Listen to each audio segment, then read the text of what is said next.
Hey everyone, Aussie Viking here to do another video. Now, I know this is late because I didn't actually do one when the Sony conference was done, but I just want to talk about the Sony conference, at least a few games.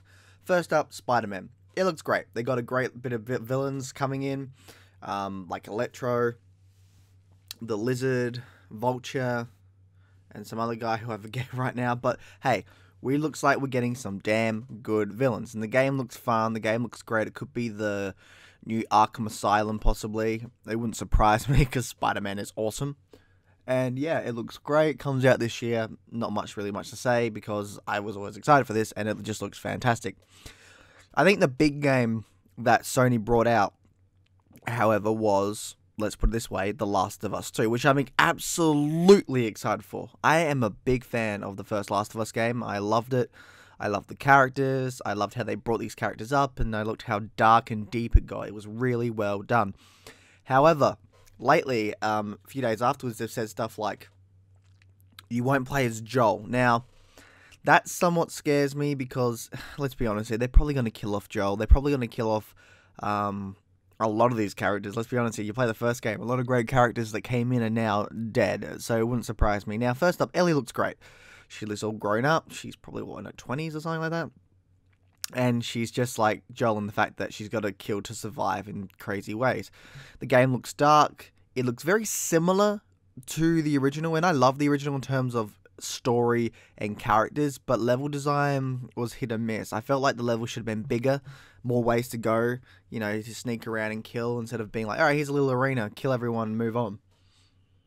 I didn't really like that much, and it seems like they might go a different route here slightly. It's only a demo here, so it's hard to tell. Some new mechanics are basically, it's more smoother. You know, picking stuff up, you can move, pick stuff up and throw it in a way. It seems to be a lot smoother. It doesn't look too different from the first game. Obviously, graphics look amazing, and the gore and the animations are top-notch, and facial features look great. But it doesn't look too different. We'll have to wait and see. Obviously, it's probably going to come out next year, probably late next year. Wouldn't surprise me. So we've got a fair bit to wait to do. But we've got a fair bit of time. My big downside is again not playing as Joel. And let's be honest here, they're probably going to kill off a lot of these characters. The Asian guy, who I forgot his name, he actually seemed pretty cool. I mean, it's probably because I'm a big Walking Dead fan, and he looks like Glenn from The Walking Dead. But still, he's probably going to die. Or he's going to go under a rubbish bin. That'd be cool. And then there's Ellie's girlfriend, which, let's be honest here, it's not a bad thing that she's gay. Who cares? She's gay, she's gay. She was a three-dimensional character in the first game. I don't care what her sexuality is. As long as she's still at least in the middle ground as a character. I know she's going to do some fucked up shit in this. You can tell. She already has in the demo. But if she's got a good reason for it, like, I don't know, maybe her girlfriend dying, that would probably be it. Although, to be truthful, I would rather see a bisexual in the game, because it'd be great to see a bisexual use her sexuality for both sides to, like, play people along and get what she wanted. I don't know, I think that's kind of more interesting, but she's gay by the sounds of it. I don't care. As long as they do a three-dimensional thing like her and her girlfriend who might die, it wouldn't surprise me. I don't really care now. However, let's be honest here. Ellie was a bit of a bitch in this. She's talking to that guy, and he's like, "Wow, my ex is kind of like going pretty crazy." Yeah, you'll be out with her about a week or two, and then next thing you know, they go for a date and start kissing. I'm like, "Come on, Ellie, calm the fuck down." Like, you literally just said to this guy that you're gonna, like, he'll be back with her or some shit like that, and then you steal her out of his hands. Like, come on, that's a bit of a bitchy thing to do. But then again, maybe they work together to get revenge, you know, or the girlfriend might die. And they might use that, or the Asian guy might get taken away or die, and they both go on a reflection journey where they find out that Ellie's girlfriend might have still had feelings for him and stuff like that. Who knows? It could go either way. It wouldn't surprise me if they just kill the girl off and Ellie goes on a murdering spree. But hey, this is the guys that made Uncharted 4 and Last of Us and the really good Uncharted games, so it could go any way, shape, or form, which is interesting to me and pretty damn exciting. Up next was my favorite game of Sony's conference, Death Stranding. My god, this looks like the craziest game ever, and it's from Kojima, so it's going to be great. It's going to have great characters, great story. Don't know much about the open world stuff, obviously. It just looks like a walking simulator for for many people. But again, I imagine this game will come out next year as well, so we'll have to wait and see. But it looks great. Like, it looks crazy great, and I'm so happy that it exists. It seems like there's like spirits or like ghostly things, time ghosts or whatever, and that if they touch you, you seem to age. At least it sounds like that. And then I guess the baby's kind of a clone of you that ages as well into you again, so you're kind of alive. I don't know. This is just something that many people have been saying that might be true, and all I can say is that's fucking crazy, but awesome at the same time. I am quite interested and happy for this game.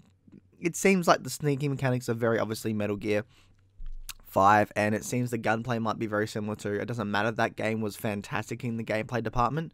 All it needed is better characters and story, which might be how it goes here. So Death Stranding looks great. It looks crazy. It looks weird. It looks interesting. It looks like it's going to really just go crazy. I mean, from all we've seen so far, it looks like this is going to be something that really makes us go, holy shit, this is insane. My last piece, though, I want to talk about is Resident Evil 2 Remake, which looks amazing. It looks violent, gory, scary, and just beautiful. Now, I didn't play the full game back in the day. I did play like the demos of it, and I did play like 2 hours of the original Resident Evil 2 on the PlayStation, but I never finished the whole game. But I've still got a little bit of nostalgia for the game, so I'm definitely picking that up in 2019. I think it's January, February of 2019, so yeah. Overall, I think the main games they showed looked interesting. I mean, there was that other one, that shonen sort of like open world, which looks great. Don't actually know how I feel about it, because I'm not, like, I love Japanese stuff, but I'm not the biggest Japanese fan. But you get to play as a samurai, so it's kind of like, whoa! It looks pretty and stuff, but yeah. There isn't much to say on that other than the fact that I might get it. Oh, I'm going to wait and see more gameplay and stuff, but I might get that. But yeah, overall, it's a solid Sony. Sony was solid. I just watched the individual trailers, not the full experience, which a lot of people said was boring, so that's fine by me. Overall, it's probably, yeah, it's a plus. It's a very solid showing of games, and it excites me for the future of gaming, because Sony has a lot of good shit. I can't wait for Last of Us, Death Stranding, the Shogun game, SpiderMan 2, and Resident Evil 2 remake is going to be on both. I'll probably go on Xbox One X, because that is the stronger version of it and all that. So yeah, overall, I think it was a plus. And let's be honest here, who won E3? Well, as cliched as it is, we did. We won E3. Look, if you want to fight over this stupid console war, do it. I don't care. I've got both a PlayStation and Xbox, and I love both. I'm excited for what Xbox is going to come with the new studios they've purchased. I'm excited for the new Gears of War, Halo, Forza, because it's interesting to see how they're going to advance those. Halo Infinite looks like it's going to go a completely different direction than I thought it would. Gears of War 5 looks like it's going to go in a different direction. We play as a female now, which is interesting. And Forza looks like it's adding interesting things to its gameplay. So, overall, they look great. PlayStation looks great. In the end, we win. And I know we're all going to fight about it, but listen, we won. That's all that matters. And I'm excited for the future for both Xbox and PlayStation, because I am a fan of both. Anyway, that's Aussie Viking out. I shall see you in Valhalla. Bye.